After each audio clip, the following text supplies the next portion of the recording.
আজি আমাৰ কেবিনেটত লোৱা গুৰুত্বপূৰ্ণ সিদ্ধান্ত দুই তিনিটা আপোনালোকক কৈ দিব খুজিছোঁ। প্ৰথম কথা যে আজি আমাৰ কেবিনেটত জল জীৱন মিছনৰ অধীনত যিবিলাক আঁচনি নিৰ্মাণ কৰা হৈছে বা ভৱিষ্যতে নিৰ্মাণ কৰা হ'ব তাৰ ওপৰত আমি এখন অপাৰেশ্যন এণ্ড মেইনটেনেন্স পলিচিক অনুমোদন দিওঁ। ভাৰত চৰকাৰে জল জীৱন মিছনৰ আঁচনিসমূহ সমাপন কৰিবৰ বাবে আমাক আৰ্থিক অনুদান দিয়াৰ আগমুহূৰ্তত এই অপাৰেশ্যন এণ্ড মেইনটেনেন্স পলিচিখনৰ প্ৰয়োজন আছিলে। ৰাজ্য চৰকাৰে এই অপাৰেশ্যন আৰু মেইনটেনেন্স পলিচিখন আজি অনুমোদন জনোৱাৰ ফলশ্ৰুতিত অনাগত দিনত জল জীৱন মিছনৰ আঁচনিসমূহ আমি সম্প্ৰসাৰণ সমাপন কৰিবলৈ ভাৰত চৰকাৰৰ পৰা পাবলগীয়া যি পুঁজি আছে সেই পুঁজি পোৱাৰ পথ প্ৰশস্ত হ'ব। জল জীৱন মিছনৰ কাম কৰা ঠিকাদাৰকে ধৰি বহুত লোক চিন্তাত আছিলে যে আমি এই আঁচনিৰ ধন পাম নে নাপাম। ভাৰত চৰকাৰে আমাক কৈছিলে যে তোমালোকে ONM পলিচিখন পাছ কৰি কৰা, তেতিয়া আমি তোমালোকক পৰৱৰ্তী অনুদান দিয়াৰ কথা বিবেচনা কৰিম। আজি কেবিনেটে এই ONM পলিচি অপাৰেশ্যনেল মেইনটেনেন্স পলিচিখন অনুমোদন দিয়াৰ পিছত আমি এতিয়া যথেষ্ট আশাবাদী যে জল জীৱন মিছনৰ আঁচনি সম্পূৰ্ণ কৰিবলৈ ভাৰত চৰকাৰে আমাক প্ৰয়োজনীয় ধন আগবঢ়াব। আমাৰ ধেমাজি নগৰত অসমৰ বৰ্তমান যিটো আমাৰ ৰাজহ আইন তাৰ দ্বাৰা 5 কিলোমিটাৰ পৰ্যন্ত যদি কোনোবাই মাটি আবণ্টন কৰে তেওঁলোকে নগৰৰ নিয়মত 1.5 কঠাতকৈ বেছি নাপাইছিলে। আজি আমি ধেমাজিৰ ক্ষেত্ৰত এই আইন আমি শিথিল কৰি দিওঁ আৰু টাউনৰ 1 কিলোমিটাৰৰ পৰাই আমি এই গোটেই 5 কিলোমিটাৰ পৰ্যন্ত এই অঞ্চলটোক আমি গাঁও হিচাপে ধৰিম, যাতে এজন ব্যক্তিয়ে বা এটা পৰিয়ালে 7 বিঘা পৰ্যন্ত মাটি চৰকাৰৰ পৰা পাব পাৰে। এই সিদ্ধান্তৰ ফলত ধেমাজিত বহুদিনীয়া অভিযোগ এটা বা অভাৱ এটা পূৰণ হ'ব। আপোনালোকে জানে যে অহা 14 ফেব্ৰুৱাৰীত প্ৰধানমন্ত্ৰী নৰেন্দ্ৰ মোদী ডাঙৰীয়া আহিব। ইণ্ডিয়ান ইনষ্টিটিউট অফ মেনেজমেণ্টৰ যিটো টেম্পৰাৰী কেম্পাছ তাক তেখেতে আনুষ্ঠানিকভাৱে মুকলি কৰিব। আজি কেবিনেটে এই ইণ্ডিয়ান ইনষ্টিটিউট অফ মেনেজমেণ্টৰ পাৰ্মানেণ্ট কেম্পাছটোৰ কাৰণে আমি আজি কেবিনেটে প্ৰয়োজনীয় মাটি ইণ্ডিয়ান ইনষ্টিটিউট অফ মেনেজমেণ্টক আবণ্টন দিওঁ, যাতে টেম্পৰাৰী কেম্পাছৰ লগতে পাৰ্মানেণ্ট কেম্পাছৰ কামতো IIM সংস্থাটোৱে আগবাঢ়ি যাব পাৰে। মুখ্যমন্ত্ৰীৰ আত্মনিৰ্ভৰ অভিযান অসম আঁচনিখন ৰূপায়ণৰ বাবে আজি কেবিনেটে 800 কোটি টকা মঞ্জুৰ কৰে। আজি আমাৰ কেবিনেটত আমি অষ্টম অসম পে কমিশ্যন, যিটো ৰাজ্যৰ চৰকাৰৰ কৰ্মচাৰীসকলক 1 জানুৱাৰী তাৰিখে আমি ঘোষণা কৰিছিলোঁ যে ৰাজ্যত আমি অষ্টম বিত্ত আয়োগ বা দৰমহা আয়োগ গঠন কৰিম। এই অষ্টম দৰমহা আয়োগখনক আজি আমি পূৰ্ণ ৰূপ দিওঁ।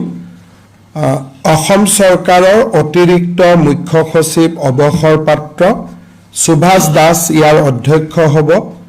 গুৱাহাটী ইউনিভাৰ্চিটিৰ অধ্যাপক ৰাতুল মহন্ত ইয়াৰ সদস্য হ'ব।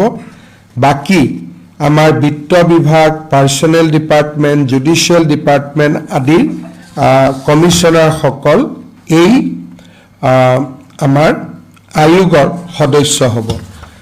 ৰাজ্যৰ অষ্টম দৰমহা আয়োগ গঠনে আমাৰ কৰ্মচাৰীসকলৰ মাজত নিশ্চিতভাৱে আশাৰ সঞ্চাৰ কৰিব কাৰণ ভাৰত চৰকাৰৰ সমান্তৰালভাৱে আমি পে কমিশ্যনৰ ক্ষেত্ৰত একেলগে আগুৱাই গৈছোঁ ভাৰতত এতিয়ালৈকে কোনো ৰাজ্য চৰকাৰে পে কমিশ্যন গঠন কৰা নাই অসম এই ক্ষেত্ৰত এখন অগ্ৰণী ৰাজ্য হিচাপে স্বীকৃত হ'ব কৃষ্ণগুৰু আধ্যাত্মিক বিশ্ববিদ্যালয়ৰ কাৰণে আজি আমি সৰ্থেবাৰীত 100 বিঘা মাটিৰ আবণ্টন দিওঁ তাৰোপৰি জৱাহাৰ নবোদয় বিদ্যালয় স্থাপনৰ বাবে শোণিতপুৰ জিলা চৰাইদেউ জিলা আৰু কামৰূপ মেট্ৰ জিলাৰ চন্দ্ৰপুৰত আজি আমি ভূমিৰ আবণ্টন দিওঁ কেবিনেটত গ্ৰহণ কৰা এই সিদ্ধান্ত কেইটাৰ উপৰিও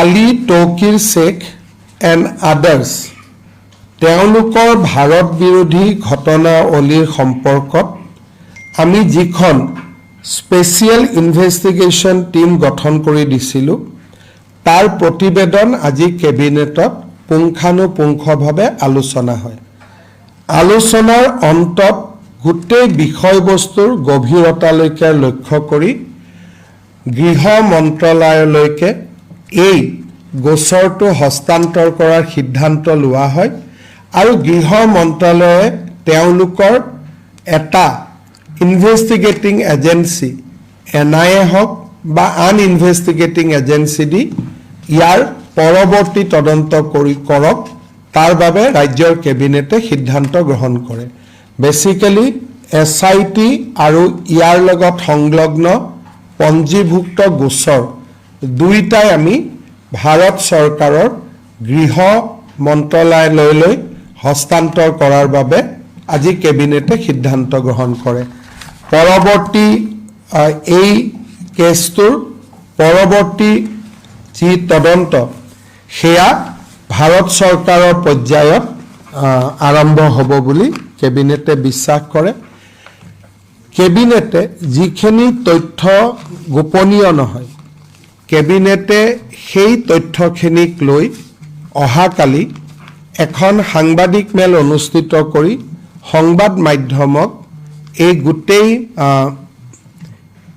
ইনকুৱাৰী বা ইনভেষ্টিগেশ্যনৰ ওপৰত সদৰি কৰিবলৈ মুখ্যমন্ত্ৰীক অধিকাৰ প্ৰদান কৰে আৰু অহাকালি 10:30 বজাত আমি আপোনালোকক নিমন্ত্ৰণ জনাম আৰু প্ৰায় 1.5-2 ঘণ্টা সময় লাগিব কাৰণ ৰাষ্ট্ৰীয় সংবাদ মাধ্যমো আহিব ইংৰাজী অসমীয়া দুইটাতে ক'ব লাগিব 10:30 বজাত আপোনালোক আমি নিমন্ত্ৰণ কৰিছোঁ অহাকালি এই বিষয়ে আমি আপোনালোকৰ লগত কথা পাতিম খালি আজি কেবিনেটৰ যেটো সিদ্ধান্ত যে case has been transferred to ministry of home affairs for further inquiry and investigation. Assam government had constituted one SIT to inquire alleged anti-India conspiracy of Ali Tokir Sheikh in connivance of a British citizen Elizabeth Colburn Gogoi. The case has been investigated and sensitive information material has been obtained from various sources by the Special Investigation Team. However, the SIT has given a clear report that beyond a point, it may not be possible for SIT to continue with the investigation because it's required help from Interpol. It requires many sensitive information from Government of India as well as from Parliament. As such, it has been decided that case will be entrusted to a central government agency which should be selected by Ministry of Home Affairs and accordingly once the agency is selected Government of Assam will transfer the case to that agency at the advice of MHA Ministry of Home Affairs. Tomorrow at 10:30 I will give you some further briefing on the present status of the case as well as the the results of the investigation so far. So, state government has not basically requested any specific agency for the investigation. We cannot, because we do not know that when foreign government is involved, who investigate. So that agency has to be selected by Ministry of Home Affairs. So that they will do, and they will advise us to which agency we need to transfer, and we will transfer accordingly. But basically cabinet say they go by the advice of MHA.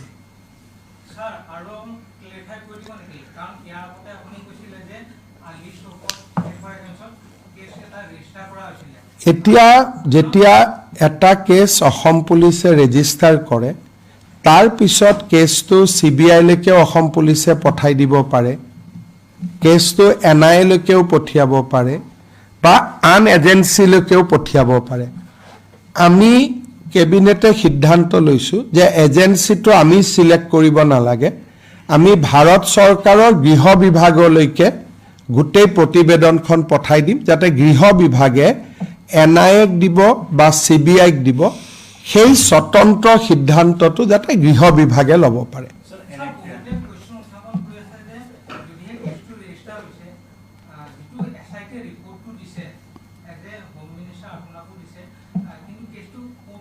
কোৰ্টত যাব যেতিয়া charge sheet হ'ব, আৰু charge sheet হোৱাৰ আগতে যেনেকৈ আপোনালোকে জানে চুমি বৰাৰ কেছটো আমি CBIক দিছোঁ, আমিতো চাৰ্জশ্বিট কোৰ্টত দিয়া নাই। কেছ এটা ৰেজিষ্টাৰ কৰিলে তাৰ সামৰণি দুই ধৰণে হয়, এটা চাৰ্জশ্বিটত হয়, নতুবা ভাৰত চৰকাৰৰ তদন্ত পুলিচলৈকে হস্তান্তৰ কৰি হয়। গতিকে যিকোনো কেছ এটা ৰেজিষ্টাৰ হ'লে আদালতত যোৱাৰ প্ৰয়োজন নাথাকে, যদি ৰাজ্য চৰকাৰে ভাবে যে এই কেছটো আমি ভাৰত চৰকাৰৰ তদন্তকাৰী সংস্থালৈ ট্ৰান্সফাৰ কৰিম, যেনেকৈ আপোনালোকে দাবী কৰে CBIক পঠাই দিয়ক, CBIক পঠাই দিয়ক, তেনেকৈ আমি যিকোনো কেছ আদালতৰ পৰিৱৰ্তে আমি চেণ্ট্ৰেল এজেন্সিলৈকে পঠিয়াব পাৰোঁ।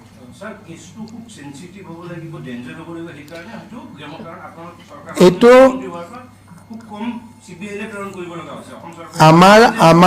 আমাৰ দৃষ্টিত আৰু আজি কেবিনেটৰ সদস্য সকলোৰে দৃষ্টিত, সকলোৱে প্ৰায় 1.5 ঘণ্টা জুৰি কেছটোৰ প্ৰেজেণ্টেশ্যন লৈছে, আৰু প্ৰতিজন কেবিনেট মন্ত্ৰীয়ে এইটো বিশ্বাস কৰে যে এইটো অত্যন্ত important case involving security of India, কোনো ব্যক্তিগত মানুহৰ কথা নহয়, কিন্তু ইয়াত 3জন প্লেয়াৰ আছে, এজন আলী তৌকিৰ শ্বেখ, এজন সংসদ আৰু এজন তেওঁৰ পত্নী। এই গোটেই গোচৰটো আমি ভাৰত চৰকাৰলৈকে ট্ৰান্সফাৰ কৰিব লাগে, যাতে আমি উলিয়াব নোৱাৰা কথাখিনিও তেওঁলোকে উলিয়াব পাৰে। যেনেকৈ মই আপোনালোকক কৈছোঁ যে 2012 আৰু 16 চনৰ টেলিফোনিক বা ইলেক্ট্ৰনিক এভিডেন্স অসম চৰকাৰে কালেক্ট কৰিব নোৱাৰে, অকল ভাৰত চৰকাৰে পাৰে। গতিকে সেই সময়ৰ ইলেক্ট্ৰনিক এভিডেন্স যদি আমাক লাগে, কেইবাৰ পাকিস্তানৰ লগত কথা পাতিছিল, অহা যোৱাটোৰ প্ৰমাণ আমাৰ হাতত আছে, কিন্তু কথা কেইবাৰ পাতে, সদায় পাতে, 3 দিনত পাতে, ই অকল ভাৰত চৰকাৰে উদ্ধাৰ কৰিব পাৰিব, আৰু সেইকাৰণে কেছটো আমি চেণ্ট্ৰেল গভৰ্ণমেণ্টলৈকে হস্তান্তৰ কৰিছোঁ। চাওক, অসম চৰকাৰে যথেষ্ট ভাল ইনভেষ্টিগেশ্যন কৰিছে, নিয়মতে ৰাজ্যৰ পুলিচে ইমান ডকুমেণ্টছ যোগাৰ কৰিব নোৱাৰে। কালি যেতিয়া আপোনালোকক আমি দেখুৱাম, তেতিয়া আপোনালোকে নিজেও আচৰিত হ'ব যে অসম পুলিচে ইমান দূৰলৈকে কেনেকৈ যাব পাৰিলে। নিয়মতে তাৰ বহু আগতে অসম পুলিচে চেছ কৰিব লাগিছিল, কিন্তু যি নহওক আমাৰ পুলিচে বহুত দূৰলৈকে গ'ল, কিন্তু যিমান দূৰলৈকে গ'ল সেইটো যথেষ্ট নহয়। It is a international development, য'ত ব্ৰিটিছ চিটিজেন ইনভলভ আছে, পাকিস্তানী চিটিজেন ইনভলভ আছে, ইণ্ডিয়ান চিটিজেন ইনভলভ আছে। গতিকে it has to be investigated by a national police agency, and Interpol has to help the agency. So, Mr. During this period, as you mentioned, from 2012 to 16, during that period, in Assam, it's ruled by the Congress Party, and at the same The time, entire so do you think that it's some kind of their at least I can confirm when a honorable MP from Assam visited Pakistan. That point of time, his father was Chief Minister. Very sensitive visit, but Assam Special Police or Assam Police was not informed. Government of India said that we have also not been informed.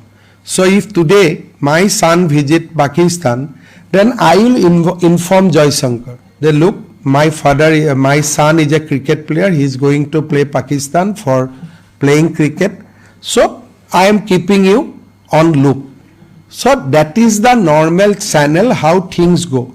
If my wife goes to any state or any places outside Assam, Assam Special Branch inform the other state or embassy if they go outside. These are not written, but these are the protocol and procedures once follow.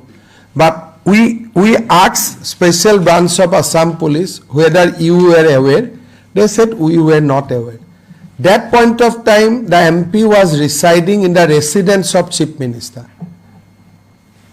মুখ্যমন্ত্ৰীৰ ঘৰত থকা মানুহ এজন যেতিয়া পাকিস্তান যায় আৰু অসমৰ দৰে ৰাজ্য এখন য'ত নেকি আমি খুব সেনসিটিভ পাকিস্তানৰ আল কায়দাৰ পৰা আৰম্ভ কৰি বহুত ইয়াত নেটৱৰ্ক এক্টিভ আছে গতিকে মোৰ লৰা ছোৱালী পাকিস্তান বা দেশৰ শত্ৰু ৰাষ্ট্ৰত গলে আমি ভাৰত চৰকাৰক জনাবই লাগিব সো এই গুটেই ভিজিটটো ডাৰ্কত ৰখা হৈছিল আৰু আপোনালোকে যদি চাই জুৱাৰ আগতেও সংসদজনৰ সংবাদ মাধ্যমত সামাজিক মাধ্যমত তেওঁ এক্টিভ আছিল ঘুৰি অহাৰ পিছততে সামাজিক মাধ্যমত এক্টিভ আছিল বাট 10 days was completely blacked out মই যদি পৰ্যটনৰ কাৰণে গৈছো মই যতে যাও আমি তো ফটো পোস্ট কৰো ফেসবুকত পোস্ট কৰো টুইটাৰত পোস্ট কৰো যদি মোৰ মনটোত একো পাপ নাই মই যতে গৈছো জুৱাৰ পৰাই মই পোস্ট দিম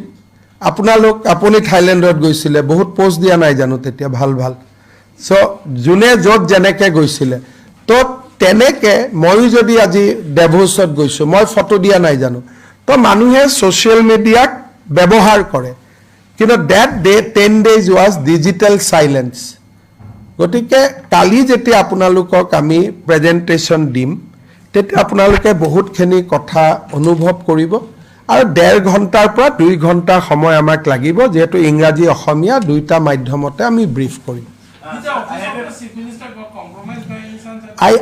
I cannot blame the person who is not involved today. So I think those things you should not try to drag from me. I can comment on the living person. I cannot comment on the person who is not with us today. Is there any sir angle of religious conversion, sir? Yes, those are also there. Mane religious conversion of those angles are there. Right. Those angles are there. So tomorrow we'll disclose you. Sir, I have a very important question. Since this is a very sensitive issue, and now since you have clarified that this case will be transferred to the MHA, in such a case, one of the accused, Mr. Gaurav Gogoi, can he spearhead a political party in the upcoming? That is up to Congress party, up to the people of Assam, and up to the Congress party. A person, until and unless he is punished by a court of law, he can do everything. But morality and ethics is different. So now it is up to Rahul Gandhi to decide, but not for us. We are going to expose him in our political rally. That is our job. We are going to expose him. Now, whether Congress will defend him or not defend him, it is a decision to be taken by the Congress party, not by me. শেষত আজি আমাৰ কংগ্ৰেছৰ যিটো যাত্ৰা সেই যাত্ৰাৰ সময়ত ভূপেন বৰাৰ যিটো অমাৰ্জিত আচৰণ আছিল আৰু মহিলাৰ ডিসেন্সি আমাৰ মহিলা সমাজৰ ডিসেন্সি যিটো থাকে তাক সম্পূৰ্ণৰূপে নষ্ট কৰা হৈছিল কেবিনেটে ডিৰেক্টৰ জেনেৰেল অফ পুলিচক এপ্ৰোপ্ৰিয়েট ক্ৰিমিনেল কেছ এটা ৰেজিষ্টাৰ কৰিবৰ কাৰণে নিৰ্দেশ দিছে কাৰণ অসমত মহিলাৰ বিৰুদ্ধে অশালীন ব্যৱহাৰক আমি কেতিয়াও মানি নলওঁ ভূপেন বৰা মীৰা বৰঠাকুৰ বুলি এগৰাকী ভদ্ৰ মহিলা আৰু দেৱব্ৰত শইকীয়া এই তিনিওগৰাকীয়ে এই ইনডিচেণ্ট যিটো ব্যৱহাৰ কৰিছিল মহিলাৰ প্ৰতি যিটো অমাৰ্জিত ব্যৱহাৰ কৰিছিল সেই ব্যৱহাৰটো অসমৰ ৰাইজে দেখা পাইছে মুখ্যমন্ত্ৰী মহোদয় আৰু এটা বিষয় আছিল যোৱাকালি নিশা প্ৰায় 1 বজাত ৰঙিয়া ৰেল ষ্টেচন 375টা মহ নোমোৱা আছিল আৰু যেতিয়া আমি অচিনাকি আজি আৰু ইমান ডাঙৰ দিয়াৰ পিছত আৰু মহৰ কালি যাওক আৰু পৰহি ক'ব এতিয়া আজি মহৰ কথা ক'ত Mr. Chief Minister, if you could brief it in English regarding the Bhupen Bora. Yesterday, while conducting a yatra, the ex-president of Congress Party in Assam, Sri Bhupen Bora, in collusion with the leader of opposition, Sri Deborabroto Soikia, and one gentle lady, Mira Borthakur, in connivance, so very indecent gesture to the women community of Assam. We think that that gesture was a collective insult to the women community of Assam. So we have directed Director General of Police, Sri Harmeet Singh, to immediately register a case and inquire the matter or inquire the case under appropriate sections of law. And I myself have seen their body language, they are hinting. It was so rude and it was so bad that you can't even think of. So no normal politician, no normal gentleman will indicate that way to any woman. So it was a total disgusting and it has collectively put women of Assam in a very embarrassing situation. So we have asked police to register a case. আপোনালোকৰ এছআইটিয়ে যিখিনি এতিয়ালৈকে তথ্য পালে প্ৰমাণ পালে তাৰ ভিত্তিত গৌৰৱ গগৈক যদি ভৱিষ্যতে গ্ৰেপ্তাৰ কৰিব লগা হয় এয়া চাওক মই এই কথাটো এইকাৰণে মোৰ মুখেদি আপোনালোকে উলিয়াব নালাগে বিকজ এতিয়া ইনভেষ্টিগেশ্যনটো ভাৰত চৰকাৰলৈ যাব আৰু ভাৰত চৰকাৰে কি কৰিব কি নকৰিব কালিৰে পৰা ই ভাৰত চৰকাৰৰ অধীনলৈ যাব তাৰপিছত মই পলিটিকেল কমেণ্ট কৰিব পাৰিম কিন্তু এডমিনিষ্ট্ৰেশ্যনৰ পৰা মই আৰু কমেণ্ট কৰিব নোৱাৰোঁ পলিটিকেলি কমেণ্ট কৰি থাকিম কিন্তু কাৰণ এই ইছ্যুবিলাক গভৰ্ণমেণ্ট লেভেলতো কৰা হয় ৰাইজৰ আদালততো লৈ যোৱা হয় সো ৰাইজৰ আদালতত লৈ যোৱা কামটো মই কৰিব পাৰিম কিন্তু কেছটো কেনেকৈ আগবাঢ়িব তাৰ ৰূপৰেখা ভাৰত চৰকাৰে ঠিক কৰিব লাগিব আমাৰ হাতেদি নহয় যদি ভাৰত চৰকাৰে কিবা কাৰণে কেছটো নলয় যদি অসম চৰকাৰ কয় যে নহয় তোমালোকে ইমানখিনি কৰিলা তোমালোকে চেছ কৰা আমি ইয়াত আৰু যোগ দিবলগীয়া একো নাই তেতিয়া আমি চাৰ্জশ্বিট দিম তেতিয়া কথাটো বেলেগ